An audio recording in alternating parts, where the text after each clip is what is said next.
Doktor, kanë ardhur disa pyetje për ju pranë redakcisë tonë lidhur me temën e sotme. Dikush ka pyetur, nëse gjatë pushimeve humbas një seancë të dializës për shkak të udhëtimit, sa e rrezikshme është kjo dhe çfarë duhet të bëj? Është një pyetje shumë interesante dhe shumë e rëndësishme. E para, përcaktimi i regjimit, ne ashtu i quajmë regjimi i dializës, në qoftë se ai pacient ka nevojë për 3 ose për 2 dializa në javë, bëhet në bazë të parametrave mjekësor. Kështu që krahasuar me atë që doktor duhet të ta marrë në orën 12 një kokër dhe nuk e mora, çfarë të bëj, nuk krahasohet me atë se një pacient ka humbur një seancë hemodialize. Gjën e parë që duhet të bëj, patjetër në mënyrë urgjente të paraqitet në qendrën e dializës dhe aty mjeku përkatës bën vlerësimin. Dhe në bazë të analizave, duke përfshirë këtu kaliumin, që e përmendëm shumë i rëndësishëm, dhe në bazë të gjendjes klinike të pacientit. Të gjitha ata pacientët të cilët humbasin një seancë dialize, nuk kuptojnë që pesha e tyre trupore është sipër asaj normales. Dhe gjithmonë, kur ata kanë lëngje të tepërta në organizëm, ajo nuk kupton që ajo në varshmëri të asaj se sa është sasia, mund t'ja japi vështirësi pastaj, edhe në frymarrje.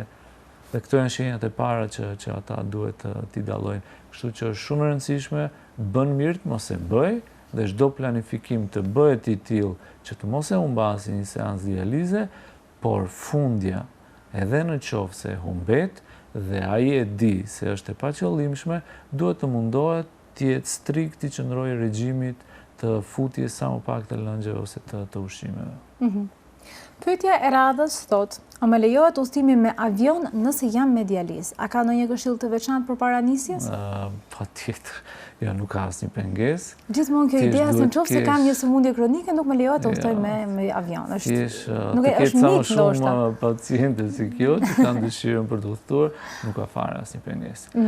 Thjesht e vetmja këshill për shkak të udhëtimit me avion, flas këtu për distanca më të mëdha, është që gjithmonë bëhet planifikimi i dializës të ardhshme.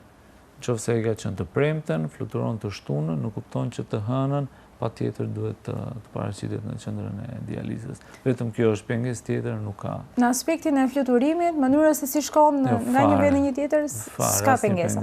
Po. Okej. Kam dëgjuar se disa ilaçe kundër dhimbjes mund të dëmtojnë veshkat, por kur më kap dhimbja si duroj dot. Cila është zgjidhja ideale në këtë rast? Pyetje 100 milion që kjo. Okej. Të gjithë ne e dim që ka një grupacion të ilaçeve që ne i quajmë jo steroidët inflamator, ku bëjmë pjesë ibuprofeni, ketoprofeni, domethënë të gjithë kjo grupe ilaçeve, të cilët jo vetëm pacientët që janë në dializë, po këtu sidomos ata pacientët të cilët kanë një sëmundje kronike i përdorin për ta qetësuar dhimbjen. Ata janë shumë të rrezikshme. Realisht llogaritet e grupa e ilaçeve të cilët e dëmtojnë në mënyrë direkte veshkën, dhe kjo është e vërtetuar, kështu që gjithmonë rekomandimi do ishte, nëse ti ke një dhimbje, ilaçi i parë më i shëndetshëm dhe më pak i dëmshëm është paracetamoli. Domethënë, nëse ke dhimbje, përdor paracetamol, sigurisht në suaza të dozës të lejuar, dhe nëse dhimbja nuk kalon, patjetër që duhet konsultosh mjek. Nuk e zgjidh me problemin me atë që do marrësh çdo ditë ilaç për dhimbjen. Ideja është që duhet gjendet cila është arsyeja e dhimbjes. Dhe jo vetëm të trajtohet simptoma, por realisht rrënja e problemit. Patjetër. Pyetja e radhës thotë, po vendosa të vi në struk të verë, sa kohë më parë duhet të rezervoj terminin për holiday dializën? Nëse do të vi në korrik ose në gusht, veç më shumë vonë, përgjigjja do ishte që sa më herët, aq më mirë. Dhe këtu them te ajo pjesë që edhe për ne është shumë e rëndësishme të bëjmë një planifikim. Qoftë për dhomën, qoftë për regjimin e dializës dhe sigurisht qoftë edhe për sallën ku ne do e vendosim.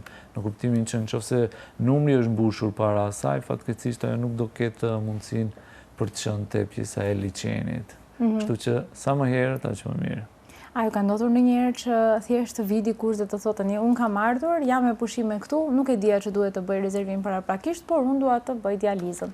Keni pasur raste të tilla? Kemi pasur raste të tilla. Çfarë bëni në këtë raste? Po, nuk harrojmë mbi të gjitha që ne jemi spital.